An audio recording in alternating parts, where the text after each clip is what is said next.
दो धमाकों को लेकर खबर है और इन धमाकों से तेहरान में हड़कंप मच गया। धमाका हुआ कैसे अब तक ये साफ नहीं हो पाया, लेकिन सीज फायर के बीच तेहरान में जोरदार धमाकों को लेकर ये तस्वीर देखिए।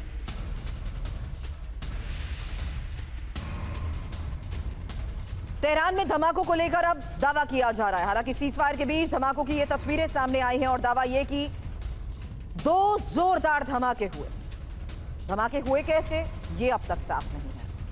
वहीं तेहरान में धमाकों के बाद एयर डिफेंस भी एक्टिव, जहां स्थानीय लोगों ने एयर इंटरसेप्टर की आवाज सुनी और अमेरिका इजरायल हमले से इनकार कर रहे हैं। हालांकि ईरानी मीडिया के हवाले से इस खबर को लेकर दावा किया जा रहा है कि धमाके हुए हैं और इसी वजह से तेहरान में अब एयर डिफेंस भी एक्टिव है। मनीष झा हमारे सहयोगी इस वक्त हमारे साथ हैं। मनीष, ये खबर एक नई शुरुआत तो नहीं हो सकती, क्यों? इसलिए ये सवाल क्योंकि अभी चेतावनियां दी जा रही हैं और इस बीच तेहरान में धमाके का मतलब क्या समझा जाए? देखिए, युद्ध के आसार हैं और जिस तरीके से अमेरिका की तरफ से हलचल बढ़ी है उससे तो ये लगता है कि कभी भी ये युद्ध शुरू हो जाएगा। लेकिन हाँ, तेहरान के इस धमाके का युद्ध से लेना देना नहीं है। हमें नहीं भूलना चाहिए कि युद्ध के अलावा भी चाहे इजरायली एसेट्स ईरान के अलग अलग हिस्से में मौजूद है, बल्कि खुद तेहरान की तरफ से बार बार ये दावा किया जाता है कि वो मोसाद के एजेंट को पकड़ रहे हैं, उनको फांसी की सज़ा तक सुना रहे हैं। तो ऐसे में ये संभावना हो सकती है कि किसी एंटी रिजीम एसेट्स, चाहे वो इजराइल के हो, अमेरिकन हो, उनकी तरफ से कोई एक कार्रवाई की गई। मनीष, अभी तक तो आप ही कहते थे दोनों इस फिराक में है कि एक धमाका हो ताकि वो अगले फेज ऑफ ऑपरेशन की शुरुआत कर सकें। क्या ये कि कुछ ऐसा तो नहीं है?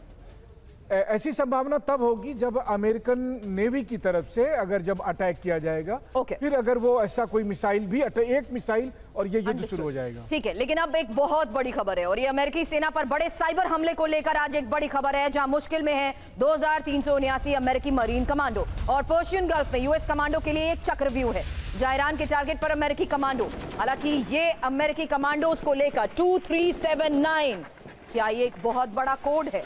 और इसी कोड को अब डिकोड करते हुए होगा अगला बड़ा सवाल कि क्या अब यही इनपुट अमेरिका को झुकने के लिए मजबूर कर देगा? कहीं ये ईरान के पास एक और ट्रंप कार्ड तो नहीं है?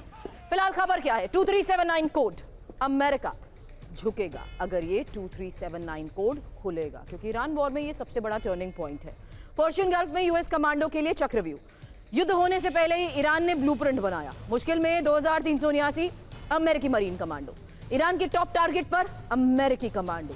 अब ग्लोबल पर्दाफाश क्या है? अमेरिकी सेना पर बड़ा साइबर हमला, अमेरिकी मरीन का सीक्रेट डेटा लीक और हमला हैक ग्रुप ने सभी डेटा किए हैं, जवानों के नाम, पता और लोकेशन। वहीं फारस की खाड़ी में अमेरिकी कमांडो तैनात है। अब इस बात को उस लिहाज से समझिए जहां दोनों स्तर पर युद्ध की बड़ी तैयारी तो की जा चुकी है, लेकिन आज के इस हालात में युद्ध सिर्फ सैन्य कार्रवाई नहीं होता है। ऐसे में ये एक और बहुत बड़ा पर्दाफाश, जहां ईरान के पास अमेरिकी सैनिकों का पूरा डेटा है। अब क्या 2379 कोड अमेरिका के लिए बड़ा खतरा बनेगा? ये एक और बड़ा सवाल है, क्योंकि क्या ईरान ने काउंटर अटैक ब्लूप्रिंट तैयार कर लिया है? मनीष, यही सवाल मैं आपसे करने वाली हूं, क्योंकि आप फारस की खाड़ी में अमेरिकी कमांडो की जान खतरे में है और क्या ये पर्दाफाश आने वाले बड़े युद्ध का संकेत है? मनीष, देखिए, ईरान के मिसाइल और ईरान की ड्रोन की ताकत तो सबने देखी, लेकिन ईरान के पास साइबर वॉरफेयर में भी काफ़ी स्ट्रेंथ है और उसी का नमूना आप देख रहे हैं कि अमेरिकन नेवी के लगभग 3000 से अधिक जो डेटा है वो उसने लीक कर दिया कि कौन कहाँ पोस्टेड है और कौन कौन कहाँ पर तैनात है। ये अपने आप में एक बड़ी उपलब्धि है और जैसा आपने सही कहा कि युद्ध आजकल केवल हथियारों से नहीं लड़ा जाता। इस हाइब्रिड वॉरफेयर के दरमियान आप देखते हैं कि एक साइबर वॉर भी अहम भूमिका निभाता है। लेकिन ऐसा नहीं है कि ईरान ये काम पहले नहीं करता है, बल्कि मैं आपको बताऊं कि 40 दिन के जंग के दरमियान जब मैं इजराइल में मौजूद था, ईरानियन साइबर जो आर्मी थी उन्होंने इजराइल के जितने भी बिल बोर्ड थे उसको हैक कर लिया था।